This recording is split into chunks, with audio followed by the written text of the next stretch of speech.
Tyson Fury manages to escape the absolute wrath of Otto Wallin, if we're going to go with that pronunciation, in what was supposed to be an easy fight, a guy who was ranked about 50 in the world, but the undefeated Swede managed to push Fury back. He had him tired. He gave him a really nasty cut around three or four, and that no doubt affected the fight. It was a really bad gash, a deep one. Not quite as bad as the cut suffered by Vitaly Klitschko in his classic slugfest with Lennox Lewis back in '03, but it was a nasty cut, so a lot of kudos to the cuts man, whatever his name is. Somebody let me know. There was another cut on the lid as well, and when you get cut like that, no doubt it's going to change the way you approach the fight. So Fury started boxing Wallin, trying to use his distance.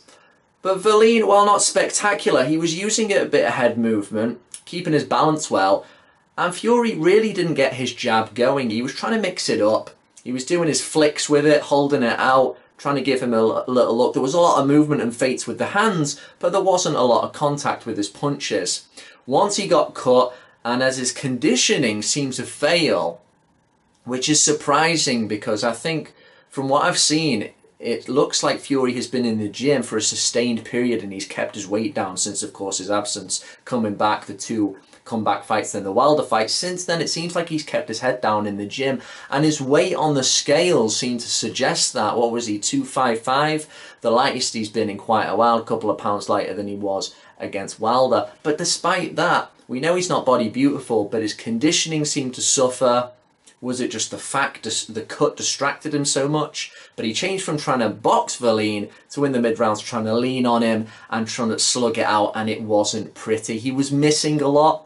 Wallin, apparently, if you believe CompuBox, landed more punches on Fury than Wilder did and Vladimir did. It's not that hard to believe, is it? Because neither of those guys landed that many shots. But nonetheless, he was touching Fury quite a few times. He was throwing a nice left hand to the pit of the stomach. And in the last round, he hurt Fury.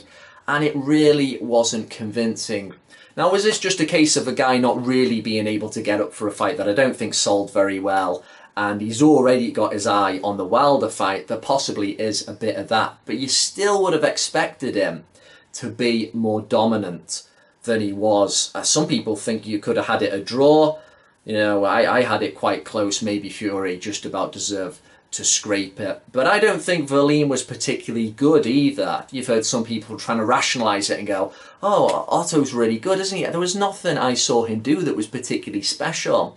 He came up with a fairly high guard and just mainly used his left hand and just slipped a few shots. He wasn't doing anything particularly special, and yet he gave Tyson Fury a lot of trouble. Almost blew up in his face. Again, of course, very unfortunate with the cut. That's going to change things, but conditioning in that didn't seem great. Got a grilling from his dad, Big John Fury, saying he wants that team fired. I'm not so sure he wants to remove Ben Davison from the team. I don't know if I've heard him say that, but he just thinks whatever was going on, it wasn't working for his son, and he basically looked like hot trash, which I basically agree with. It wasn't a good look at all. This was supposed to be the second warm-up for the rematch with Otto. He was supposed to punish this guy, stick and move, and get him out of there.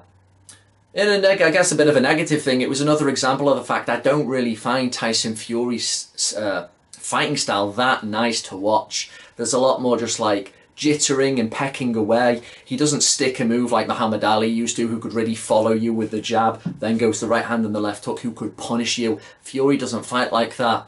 And again, confused tactics. The way he was boxing, then he was leaning on him, and he was wheezing like a big old walrus. It wasn't very nice to see.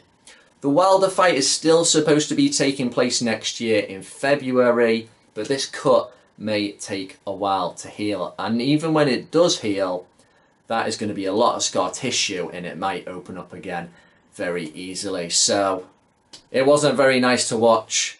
Tyson Fury keeps his undefeated record. But I am definitely not going to be rewatching that one anytime soon.